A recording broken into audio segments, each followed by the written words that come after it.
सभी को राधे राधे, जय श्री कृष्णा। मैं धनमती यादव गरियाबंद जिला से देवो में रहती हूँ।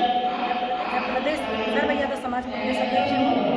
आज इस रतनपुर के पावन धरती में हमारे प्रदेश का कार्यकारिणी गठन किया जाएगी।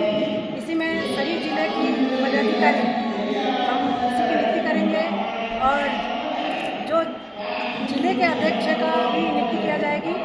और इस कार्यक्रम का ये उद्देश्य है, हमारे समाज में महिलाओं बहुत पढ़े लिखे हैं, राजनीति में भी हैं, समाज में आगे जागरूक कराने के लिए हमारे यादव समाज का नारी अब पीछे नहीं रहेगी। अब जाग गई है यादव समाज का।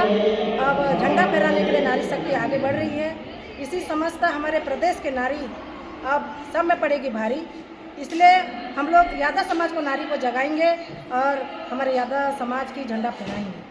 धन्यवाद।